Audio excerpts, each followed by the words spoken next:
Hey, hey, Stay. How's it going? Hi, it's going well. Enjoying another evening in London. How about you?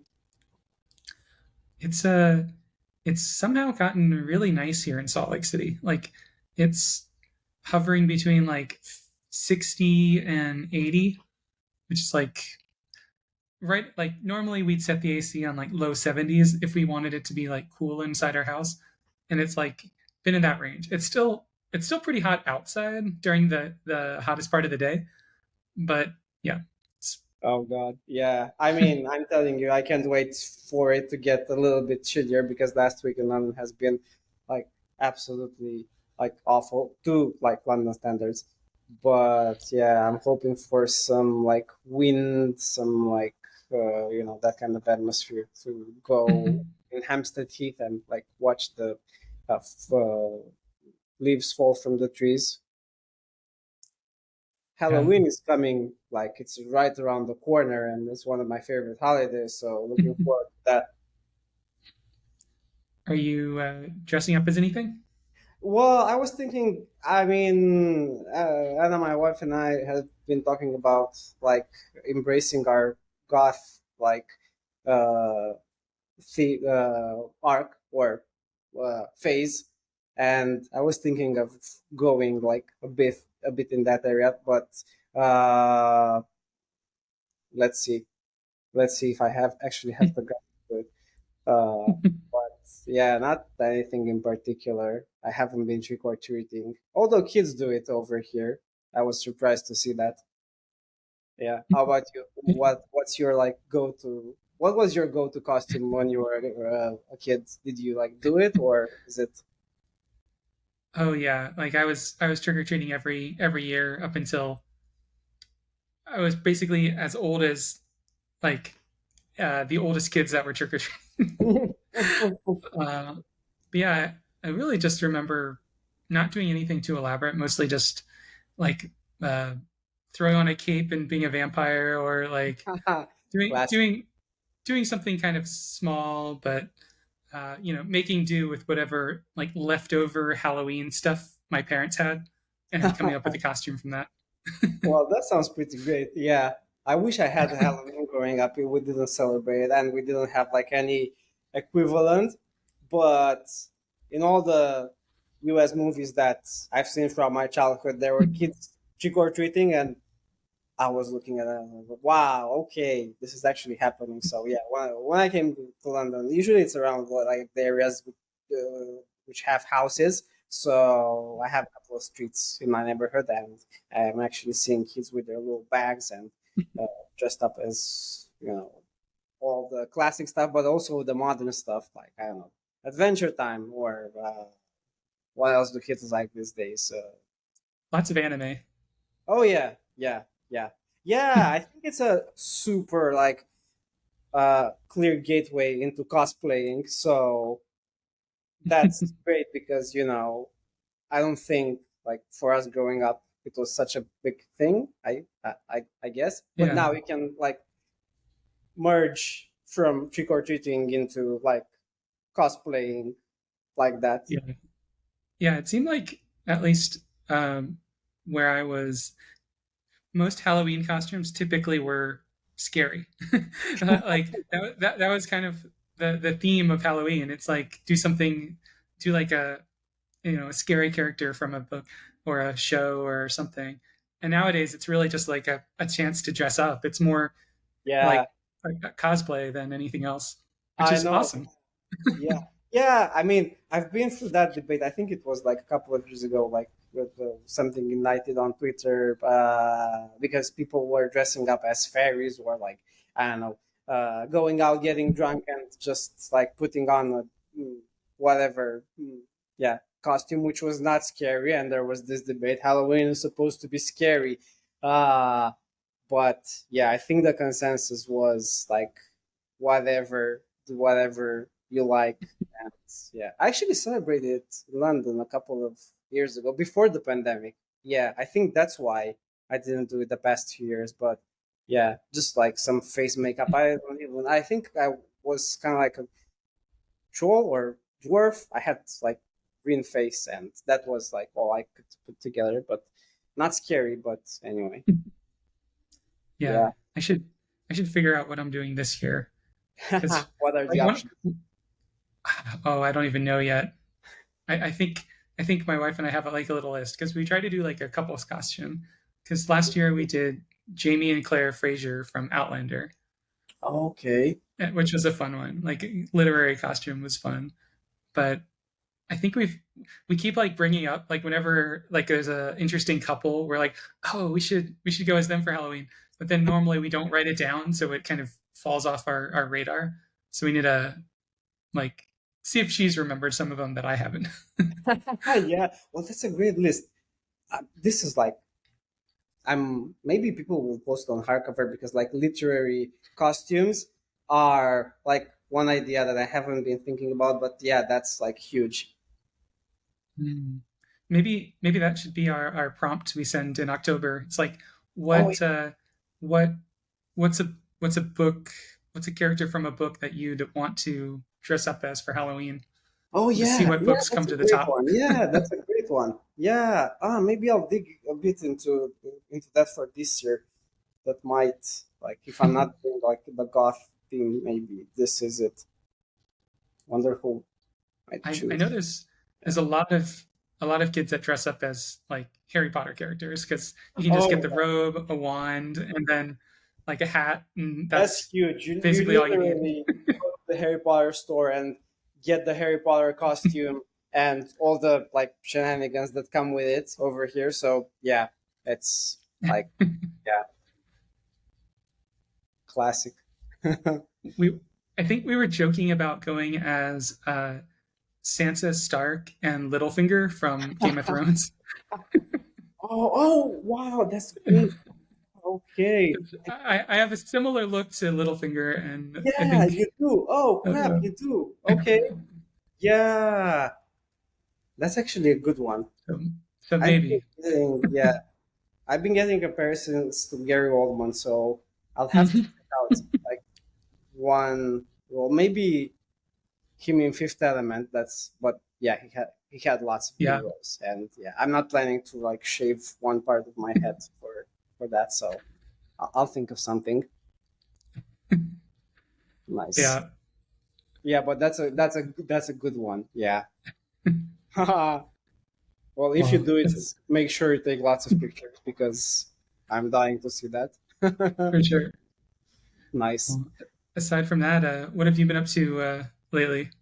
Well, parenting mostly, which is great. Lots of like new stuff and the challenges every day. I've been to a sushi restaurant last week, which has been really, really good.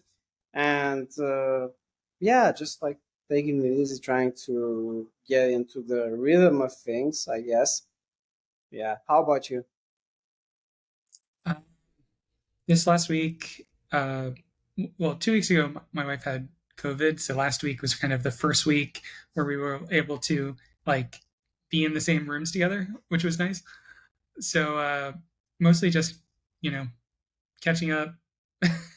We went to there's a street fair a couple blocks from our well, it's a couple blocks. It was more like a mile from our Yeah. apartment. The Avenue Street Fair here in Salt Lake. We went to that on Saturday, which was really neat.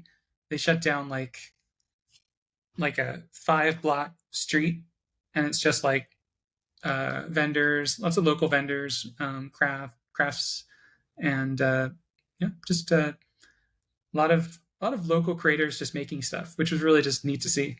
Nice. Did it have good food Yeah, as well? we were hoping it would, but it was more like fair food. Like you know how Oh, there's kind of like yeah. fair Yeah. food vendors, and there's like food truck food vendors, Uh-huh. and this was more towards the fair food truck vendors. Okay, gotcha. So more like hot dogs, that kind of stuff. Yeah, like stuff you could turn out in quantity so that you only need a couple of them rather than food Yeah. trucks, which are normally a little slower. But yeah, Yeah. Yeah, but they're better. And lately they've been like getting amazing. I have a food fair, like a permanent one, like 15 minutes away from my house. It's called Malby Street Market, Ooh. and there's like lots of stuff in there. Last time I went there, I got a steak with chimichurri, and it was a really well done steak, like all ethnic grown and like really quality beef. And yeah, they have all sorts of stuff. They have Greek whenever you're in London, like Nice. definitely. Um, Yeah, we uh we always go to what's the big market? Borough. That's Borough Market, yeah. Yeah, yeah, Borough's great. It's kind of like that, but a bit smaller and with like smaller vendors. That's why I guess everybody's like coming up with new stuff every. But yeah, Borough's a classic. I always get oysters because they have like a Hmm. place with fresh oysters there. And now there's like lots of cafes that opened around the area. Ice cream. Yeah, you can find basically anything. Yeah. Man, if you're ever in Seattle, there's a an oyster place we went to last year. It was like an hour north of Seattle, right on the coast, and it's like an oyster farm Oh. and restaurant. Oh wow. Okay. and and so like we went up there and you just order like we just ordered like 4 dozen oysters for the two of us. Oh wow, just okay, that's a like lot of oysters. Yeah, just like six of this kind, six of this kind, six of this kind, and nice. so Yeah, good. Like that sounds great. so, And with oysters, yeah, you want to go to like farm or like someplace because it's really like hit or miss, I guess. So yeah, when you find like a place like that, okay, so in Seattle, well, someday definitely I'll be in Seattle. Is it close to? I have no notion. Sorry, that this is my like European mind at play. I have no notion of like how far it is from Salt Lake.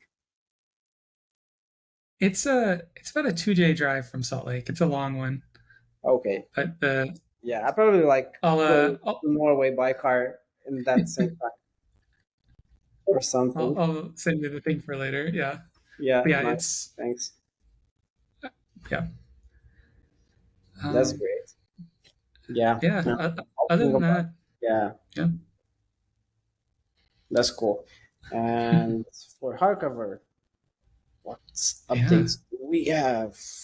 We've been Let's rolling see. out the big updates, and people have been like really enjoying them so far. We've got lots of really good feedback. The last emails you sent on the team channel were like really reassuring because I think we're getting close to that moment where people are actually finding hardcover as a worthy alternative to Goodreads. So I think like that's been like 2 years in the making. That's like crazy to hear that. So that got me like really really hopeful.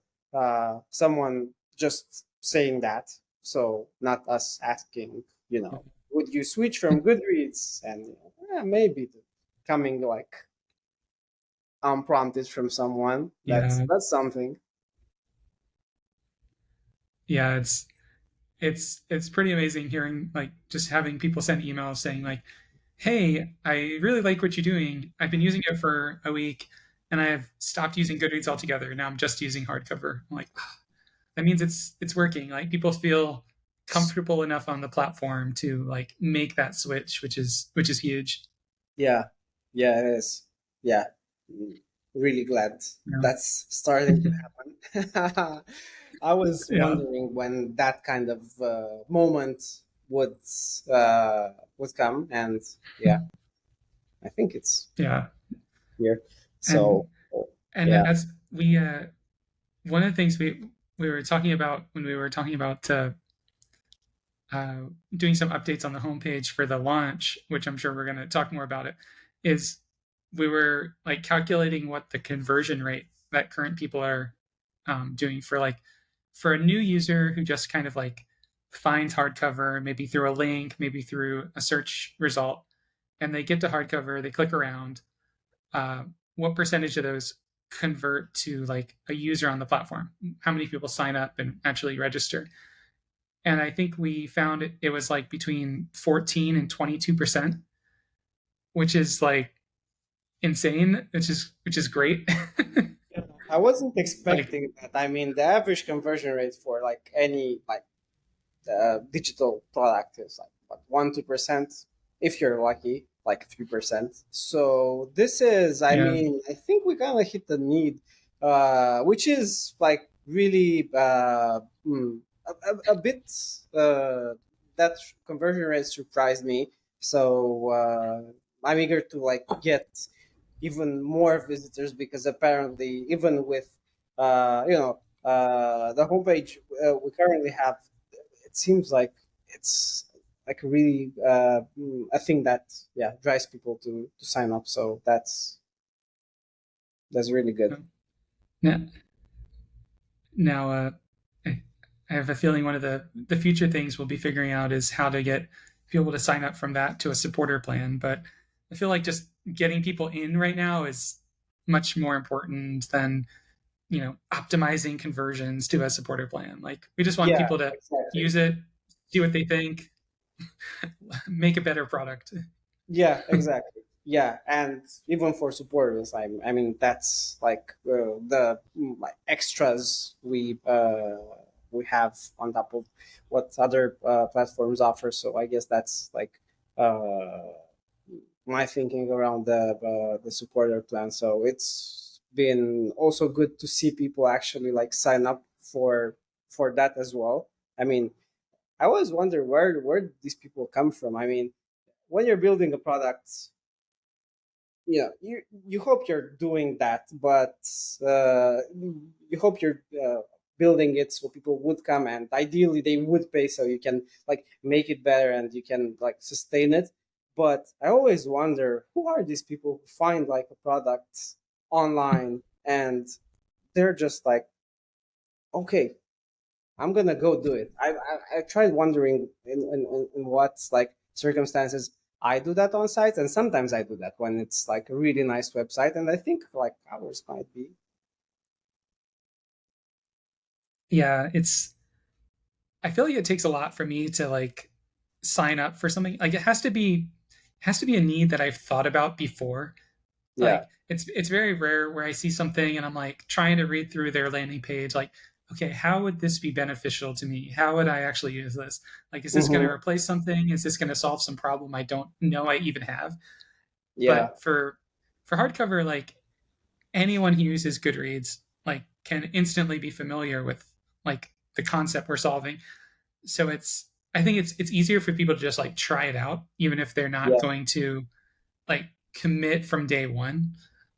But I feel like we're getting to that point where those people who try it out are like, oh, this is good. Yeah. And so yeah. Yeah, yeah, that's been great. Yeah. And I think there are like a few pieces at play that still have to click for it to make even more sense than it does now. I think it's part of the things or the plan we're working on with discussions and then with authors and then authors being able to ideally sustain much of their promotion, which is horrible right now on other platforms, on hardcover exclusively. So I guess those are like parts of the puzzle which haven't come into play yet, but they will at some point. Uh, it's been good to see people trusting us so far without like with all those parts coming in to get together as we're building it because yeah I mean it's been really good and we have a lot of appreciation for people who just like see hardcover and just go for it. Yeah. I just started reading a new book that just came out this week. Oh man, what's it called? But it was kind of relevant to this. It's called uh, The Internet Con: How to Seize the Means of Computation. Oh wow, okay. I haven't seen it on And it's hardcover. about it's let me I'm just started reading it, so let me add it to my thing. Ah, here but we go. Why? it's kind of Yeah. it's kind of about like all these big tech platforms and how they kind of have become a monopoly, and um, kind of how like it kind of drove out all the small innovations for sites like ours over the last decade, because um, it was just the way to get traffic was to leverage off of the big sites. Like Yeah. you're like uh, there's an example in another book I was reading about um, Elo or Ella, I can't remember the name. It was a social network that started in like 2018, Yeah. and they were supposed to be like an anti-Facebook, and yet they were like they had ads on Facebook to get people to move from Facebook to this platform. So it's like you're giving Facebook money for trying to like migrate users. So it's like it's this like complicated system of trying to get people to you know get off big tech. And yeah. Yeah. I Yeah, think it's yeah, you're totally right. It is the end of an era. I think it like played out. Then again, I mean, I think these models are hard to uh, are hard to emulate in any like other setup. So what Facebook did, what Twitter did, what Reddit did, I think it's hard to like come up with another model.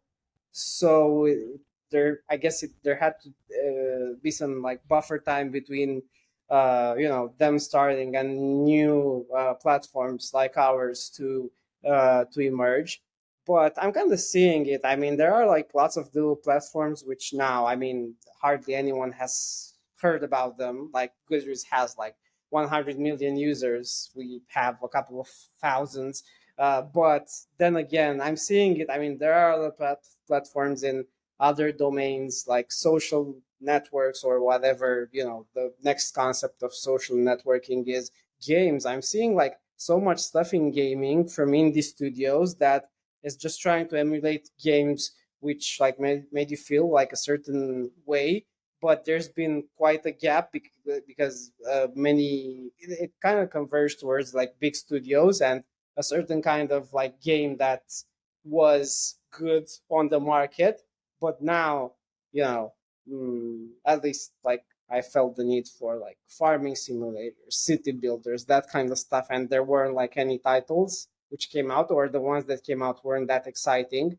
Like the times when I was playing, I don't know, Age of Empires or something like that. Or mm, what was that with the Greek Empire? Zeus? Was it Zeus? I think okay. it's Zeus. Yeah. Oh man, I played the shit out of that. And yeah, Those are fun. yeah. Maybe, I mean, maybe we were kids, so that's what made it fun. But I'd still play that if it was like revamped. And there are like gaming studios that revamp it. There are like social networks that are trying to like find a new model. Um, Hard to get a hook in. I think books is a good hook in. So maybe, I mean, Yeah, that's our bet, I guess. yeah. I like one of the questions I've been asking people when we talk to them about discussions is like, tell me about the last discussion you had about a book after you finished it. Like, where was that discussion? How did you find those people?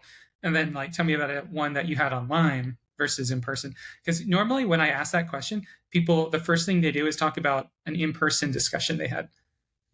And so it's like, maybe they're, and about half the time they've been telling me about a discussion they had with someone where they were telling someone about the book and that other person hadn't read it.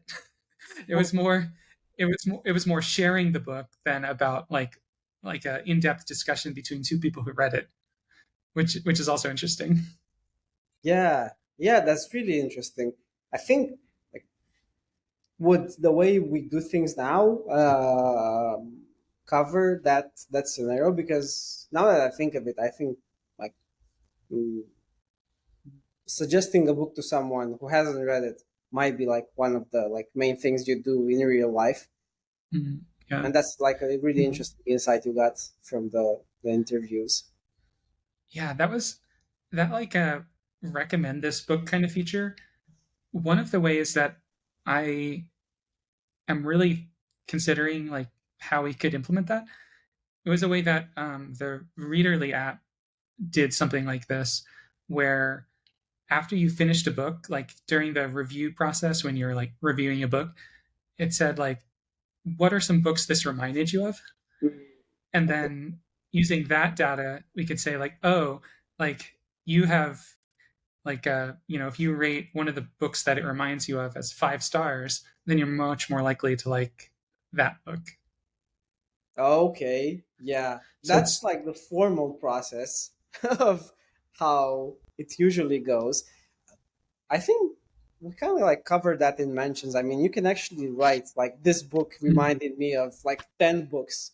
So, and even writing about like the book or about the chapter or about something that struck you, I think is exactly the way you'd tell someone about the book. So, I think it yeah, kind of covers it without, yeah, without us having to do like much, just like leaving it out there for people to actually like say in their like own language uh whatever they want. I mean, maybe it reminded them badly, maybe it reminded them in a good way, maybe it reminded so you could be reviewing like books that are like not that good, and you could review books about the theme. So yeah, I think like the way we kind of open it up with like allowing mentions and allowing people to just like say that thing about the book, I think is way better at covering that and leaving it open. So you can. It would be interesting to like see if we can get like the data from that like process you just described and somehow make sense of it. So maybe there's a it, nugget there. like as you were saying that, I was kind of thinking like, we have a board for a book, like that has, let's say it's been around a while, it has 100 discussions, and throughout those 100 discussions, we have a lot of mentioned books and authors and other things. We could like roll those up and somehow show like, here are the most referenced things from all of the discussions. So we Yeah, could say that's like, oh, so, and then we could group them by like, here are books, here are the most mentioned authors, here are the most mentioned characters, and we could highlight ones that are like in this universe versus ones that aren't. It's because like, people might mention yeah, the series or other books in the series or other books by the author, but they might also be mentioning, completely other books and things. I'm not that's sure how we should show that, but it's another piece of data that we could use in discussions that is very unique. Yeah, that's great. I mean, where would you see that? So we got the discussion board. That should be accessible from that page. So you'd see the discussion board and what would be like a good wording for this. They would be references, right? So maybe like a reference tab Yeah. that takes them to like all the references, like a sub tab or a button or something like that. I just want to add a comment somewhere to not like forget about it. So I'm just gonna put in references, and I'm just not gonna use the icon right now because that's not important. But yeah, yeah, let's get that in there. I think it could be like really really nice to, yeah, that basically covers that. If you could see references and you could like interact with all those references. So kind of like meta data or like meta analysis of like all the discussions on that book page. That's like really good info for readers and for authors. I think even for authors, you'd be interested in like the universe around your book. Maybe we could even like draw a nice chart of like the actual Oh like yeah, universe, stuff like that. that would be neat. Yeah, nice. That it kind of reminds me of Last FM, like when you have like Oh the yeah, related, like you go to the related tab for a song, it's like related songs, related author or artists. Yeah, Last FM was great for that. I think they ruined it in the meantime, but Last FM was great when it was at its peak. Yeah, Yeah, that's really good. They nailed it. I remember like everyone being on Last FM, everyone like scrobbling their music. I guess now, yeah, it's only Apple Music, but yeah, kind of like they had the mhm, opportunity and they missed it. I wonder why. Maybe it's because they got funding and what happens, like bringing 10 yeah, product managers, gutting the yeah. products. I used the hell out of Last FM when it was around. I was like, because I would like listen to music all day at work, and I would be at home too, and I would be like scrobbling, Yeah, which wasn't a term I had ever heard before, but I guess that's a word. yeah, I wasn't yeah, even sure if that was a made up word or an actual verb. yeah. They just like came up with that, and it's not even called. It's called Last FM, and it's scrabbling. But yeah, goes to show that like I guess the language around like this stuff is like so flexible. As long as it does, Scrabble, you're okay. You're like, okay, it Scrabbles. That's is that even a word? I was I was just googling it, and I don't even see it as a word. Maybe I'm spelling it wrong, but um, Yeah, yeah. It's kind of yeah, like, I mean, you could say you're like crawling or like whatever, but yeah, scrabbling is just it's scrabbling. You know, yeah, maybe we can and scrabble.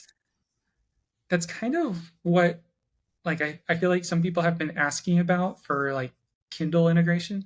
Like Yeah, that's like Kindle right now can scrabble what you read to yeah. Goodreads. And so Hmm. if we had a scrobbler that went to a hardcover, that would be really cool. Yeah, it could be like hardcover sync. I think we approached that. I think there are people on GitHub who built versions of that for React. I guess I think I searched for it, but I'm not sure like the status that they're in. But yeah, that might be fun down the Yeah. line to like. I think we have to, after we do all this like discussions, authors. Those are the main big things. Maybe we can take a look into actual tracking. I found a lot of good apps on the App Store in the books section as well. I'm gonna share them in the team chat, but there's one which has like really nice transitions, and I think they nailed the book tracking, but it's just for book tracking. The whole referential system, the whole discovery thing is not really there, and yeah, but the tracking, I think they got. I think it's called Bookshelf or something. Yeah, there are lots Like of like looking at my interesting book apps. list. Yeah, they're Yeah. on the top charts for the App Store. There are like for books, there are such like interesting diversity of apps. My favorites are the romance slash like smut uh, apps where basically people write short romance stories and they publish them and they get huge. So there's a couple of them in. I think there's one even in the top five. So it's just like Goodreads, the Apple Book app. It's a Oh, couple wow. of others, and this is like the fifth one. And yeah, people are reading the hell out of that. Another thing than what we're doing, but yeah, it's interesting Yeah.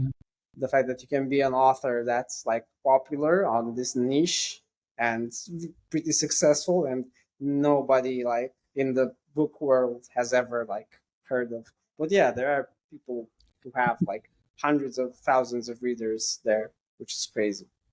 Yeah. That that makes me think we need like a better way to add books that don't have an ISBN or like a Goodreads ID because Yeah, I that feel might be like fan interesting. fiction and all that. But then again, this is a problem that as more people join, more people will say, okay, I need to add non ISBN books. And Yeah, maybe it we can just be. haven't had Yeah, enough current readers that do it. yeah, yeah. As many features, when we get pressure to like build that stuff from readers, I think that's a good time. But definitely, I can see it happening.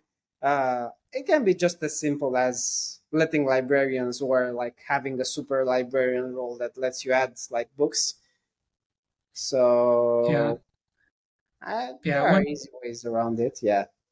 One easy way um, is to, which is what Storygraph does, is anyone can add a book and it has like a user added tag, and only librarians can remove the user added tag. So it's like librarians kind of are anointing books as like a like we have verified this book exists, and Yeah. until it's verified, it has a user added tag. Okay. Yeah, that's not too bad. I mean, it surfaces books straight away. I'm wondering how many like weird books get added that stay in the system because librarians are not reviewing them. So maybe it's better to like have that review before, like have a queue of books that have been added and have a librarian just go, okay, this is good, this is good, this is good, this is like, I don't know, state Yeah, propaganda for whatever, this is not good work. Yeah. yeah. And then those books don't show up in search if they're user added. Only confirmed ones show up in search. But then, like, they show up everywhere else. They just don't show up in search. Yeah. Yeah, that's good. I mean, I think there are like lots of indie authors who, I mean, no, most of them have an ISBN. Yeah. I guess it's for like periodicals, like articles, some comics maybe. Yeah, fan fiction. Mm. Yeah. I always dreamed of a Yeah, place where I yeah, could like read some short stories, which like obviously there's a need for that because there are like apps which are super huge. So yeah, maybe when we get authors, right, which is like, yeah, after discussions we can talk about it. Yeah, but it's mm, been really interesting, and I guess like up until now in this session we talked about marketing, and that's like I think a really important highlight because explaining what we do has been like a really big challenge for us, I guess, these 2 years, and we've gone through like multiple versions of that.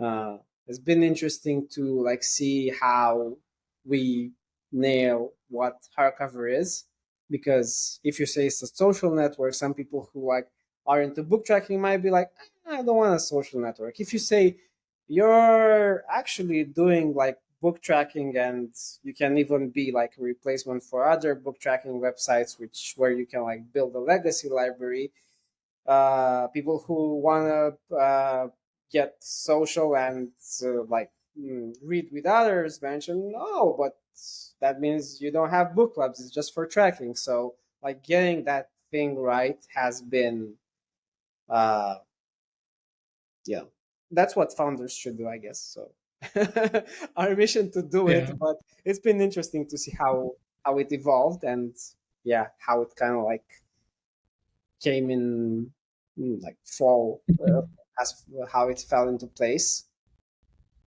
Yeah. How yeah. how do you feel like about that process? I I feel like as a like one of the first things we kind of knew is that the way that most people use Goodreads is that they search for a book, they add it to their library as a like save. I want to read this, and then maybe someday in the future they decide that they want to read it. They mark it as currently reading, or maybe read when they're done. They review it and they log it, and that's like the flow that most people use Goodreads for. And I feel like we knew that from the start, and we kind of were designing around it, but we weren't like designing it linearly. We were designing like this piece, and then we were designing this piece, and then we were designing this piece, and then this piece, and now we have like the full flow. Yeah. And so now and because now we have that full flow, including like the discovery part, which I feel like was missing up until this last release. It made it so like some point during that process he might like just drop off completely. But now I feel like we're mostly there. There's a couple of like bumps, Yeah. but it's getting there. So now in terms of like communicating it, I feel like we're able to say and describe that whole process of like how someone would use hardcover from scratch, and including like that piece at the very end where you're like maybe you've already read some books and now you're trying to evaluate, like understand your reading habits based on what you've read.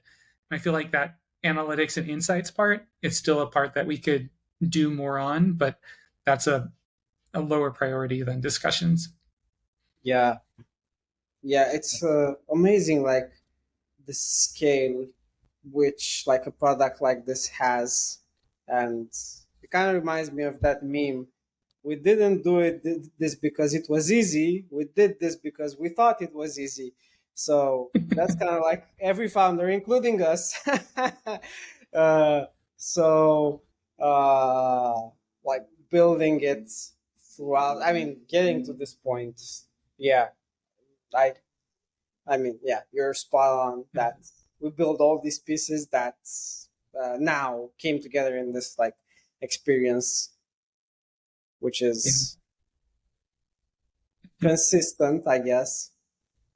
Yeah. But yeah, it takes a lot to get here, which I'm guessing is the reason why there aren't so many like Goodreads competitors out there. I mean, there's like what 10 big ones, like serious ones, maybe 20. Yeah. I couldn't name 20, but yeah. Yeah.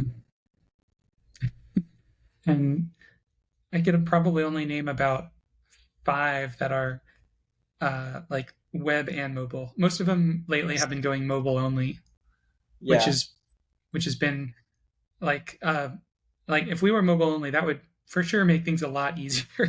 Like Yeah. I would, but it makes things easier on some routes. But then it's not a replacement for Goodreads because Goodreads has a website. It has Yeah. a mobile side. Yeah, And and there could be like, yeah. No, you go ahead. oh, I was looking at our database because I was curious, and it's at 198 gigabytes. That's not Because too bad. That's yeah, huge. that's pretty big. Yeah, Yeah. Well, you'd expect this from a site that has like, how many books do we have? We have like a couple of million yeah, at like this point. it's like 800,000 books, but then like 20 million editions, and then yeah, Yeah, that's a yeah, lot. And yeah, probably like much more to, yeah, there's through imports. Uh, yeah, that's really like interesting. for for now that we have like 20 minutes left, is there anything else you'd like to like do a deep dive in for today, or Well, we could either jump into discussions, or did you have any other thing in mind?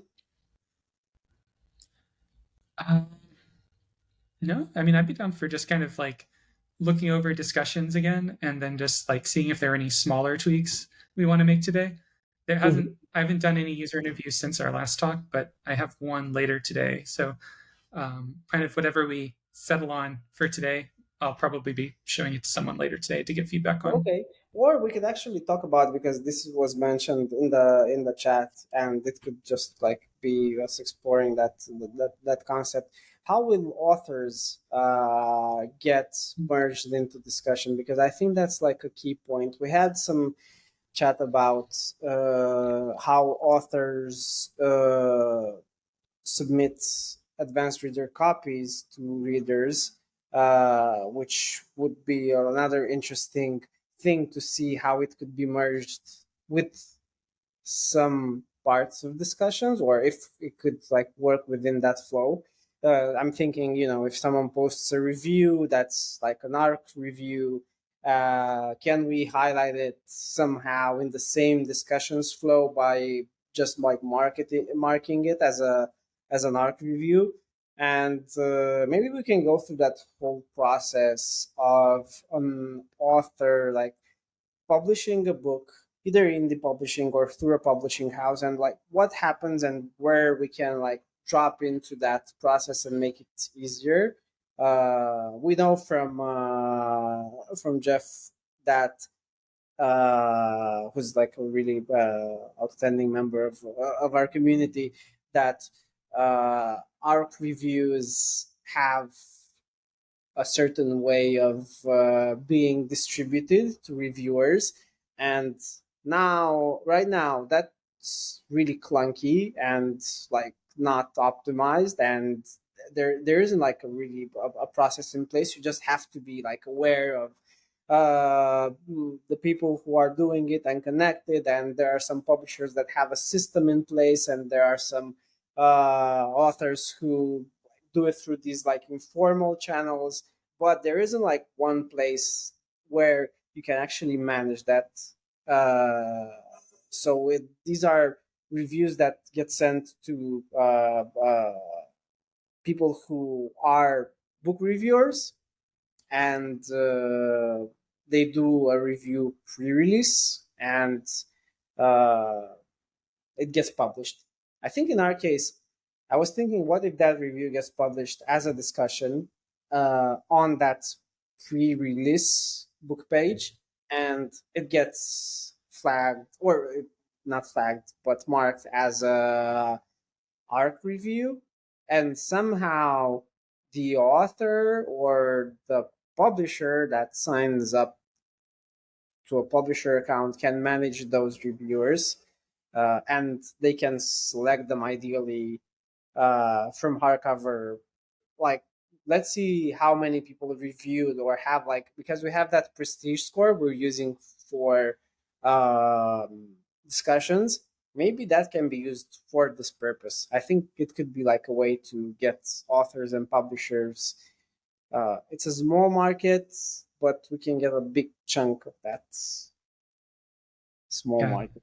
What are your thoughts around that? Yeah. I think like when it comes to like problems that authors have, uh, once we start talking to a bunch of them, there's probably going to be certain themes that come up time and time again. And I fully anticipate that like the whole process of like advanced review copies, getting reviews, getting publicity in the time before the book's released to be like one of the biggest problems. And so yeah, how we enable authors to do that on hardcover, I feel like that's going to be an important problem to solve once we have like authors on the system. Then but yeah, then the question is, would an author sign up specifically for that, or would they sign up for something else and then use that? And I could see them signing up just for that, like um if there was enough audience on hardcover for them to like distribute their book and get those advanced review copies out. So yeah, I could for sure see that as something down the line. And then for how it integrates with discussions, one thing I was thinking is that for reviews, we probably need like a mark, like a checkbox on the review, like I was compensated in some way for this review, and then that could be like I got a copy of the book for free. I was paid to write about it. Some just some indication that this is a Paid review. sponsored review. Hmm. Yeah, I feel like that's something that no other platform has either, Yeah. which is kind of shocking to me. Uh, like back in 2008, I was working on a platform that was for sponsored tweets, like paying people to tweet. And even back then, we required people to have a hashtag ad in their tweet. That way, people would know there was some form of disclosure. And the whole like disclosure on social media part is such a such an obvious it's a problem with an obvious solution. It's disclosure. Yeah. Exactly. and and I feel like that's one thing that we hadn't added already because it wasn't any of the imports that we were getting, so it wasn't something we mapped to our existing system. But I feel like having that mentioned should definitely be in our review form. Yeah. Um, Yeah. but, That sounds great. but yeah, And what would be kind of the thoughts between having it as a review versus having it as a discussion? Because I see it more as a review, but maybe there could also be discussions in the advanced review copy setup. Yeah, that's an interesting point because I was thinking about it as a discussion item because it would be great to receive comments on that review. So basically, just a review with comments, which would make it a post tied to the book. I'm wondering actually if we keep reviews separate, if people are gonna actually like write reviews through the discussions board, which I think could be like interesting. Right now, our design of the system is that you post reviews the way you post them now, and discussions are like a separate part. Um, yeah, I'm wondering if those have any overlap or if people are gonna use it like that. I guess since we're building discussions, we can like just do that and see if people actually like review the book through discussions. I'm really curious if people would actually do that. But yeah, marking it as having a review that is marked as sponsored is definitely like the way to go. And uh, earlier you mentioned that we have an advantage because we also have a web platform. I think there's a whole ecosystem out there of book bloggers that have like their own website. They have their own. They even like have widgets that right now go to Goodreads, and they integrate them, sort of like the old like blogger times when everyone had a blog because that's the only thing you could have. But there's like a lot of ownership in that, and if you're like posting on a social platform, if like you're posting on one of our competitors websites and they run out of funds at some point, your discussions are like you can't export them, you can't like import them anywhere else. Your whole like effort going into that is gone, which I mean for a casual reader, it might not be much, but for a book blogger, that's like catastrophic. We have this system where we not only like uh, encourage content on our system, but we also like indicate their content as the primary source. So they have ownership on that content. So I'm even from that perspective, I'm thinking, for book bloggers especially, which are like very small but very powerful niche, uh, that would like open up a possibility of sharing their content in a on a network that has uh, way more exposure in this niche and has way more weight and functionality because we're a book app. I mean, if you post it on Twitter, of course, you get engagement there. If you post it on Facebook, you get engagement there, but you don't get the functionalities. And yeah, I mean, building the thing we're building always, at first is requires like faith from everyone involved because it's gonna be a whole lot different when there are 100,000 readers, when there are a million readers on the platform. So Yeah. right now it might seem, for an author to sign up and send our review copy. Although we have some really good reviewers on the website, so even now, if you join Hardcover as an author, you could definitely find some book reviewers which you wouldn't find anywhere else that would be like great for your book. So even now, it could be like a sell, but yeah, when it actually like reaches that level where you can select from 1,000 reviewers, and we give you the tools to see which reviewer is like closer to what you write and closer to like once we have that data. So for an author, it's I mean if I was an author, that would provide like It's so much clarity. Which now, I mean, I've asked on Reddit, and I was on an indie publisher like subreddit, uh, and yeah, the people there were not happy with the way the specific thing our reviews got mentioned a couple of times at least. Yeah, so yeah, I could definitely see that as like a big piece. And it had such a big benefit for readers too, because like imagine if you could just like enable something that says like allow authors to contact me for like reviewing their books, and then they just get free books, or maybe they even get compensated for the books. That would be another question, is like, are the reviewers compensated with just a free book, or are they compensated with cash as well? Yeah, And, yeah. I mean, we could definitely like enable that. We're just like one Stripe connection away from like being able to facilitate that. Uh, but yeah, that's a good question. I mean, we could definitely make it into a marketplace. Uh, but even just like the thought of you being a reader on hardcover and you're just like reviewing the books you like, and somehow an author you really like respect contacts you and says, "Hey, do you wanna like receive an advanced copy that no one has ever seen of what I'm writing?"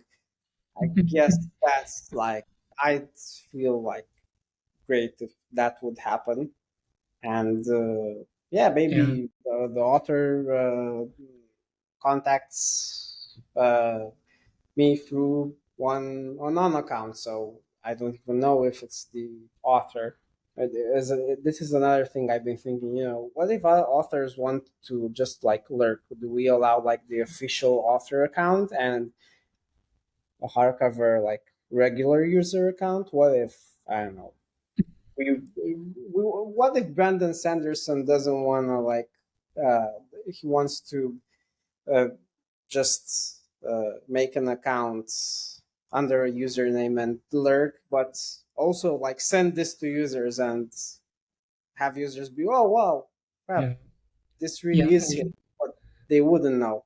Yeah, I have a feeling that what we'll have to do is like everyone who signs up, whether you're an author, a publisher, an editor, a reader, you sign up as a hardcover user, and then um, there would be something where, like, for an author, we say like this person is this user is the owner of this author. Like they have full access to everything. They can even add new people with other roles under that. Like maybe there's another role for like manage content, or another role for allow posting as on the yeah, discussion boards. And like so there's one person who can like assign permissions for other people to have access to act as them. And then when you post on a discussion, or yeah, I guess it would be like when you post as a discussion, that would be like the main yeah, main thing right now. You can decide if you're posting as yourself, like the user, your hardcover user you're logged in as, or if you're posting as an author that you have access to. nice. Yeah, that sounds And amazing. then Yeah, you that could makes like, if sense. you're like a publisher, you might have access to post as 10 different authors because you're managing 10 different books of theirs. Yeah, that's really And good. then yeah. Would we in this iteration allow publisher accounts, because I think they're really like similar to author accounts in the sense that they share many of the features. Uh, but is there like any significant difference that would make it a bad idea to have publisher accounts as well? Hmm. Yeah. What would you see as the major differentiator between like an author account and a publisher account on hardcover itself? Well, it is a difference of hierarchy, I guess, because a publisher, like you said, can manage multiple authors, but that you basically like solve that through that system. Because if you're a publisher and you can post as multiple authors, it's just like a different relation that we'd have to like design on the front end somehow and in the back end. So I guess that would be the only one. I guess also a publisher would, how on Letterboxd you have the what's it called, the pro whatever account. Let me check. It's an account Oh for, yeah. I guess, production houses.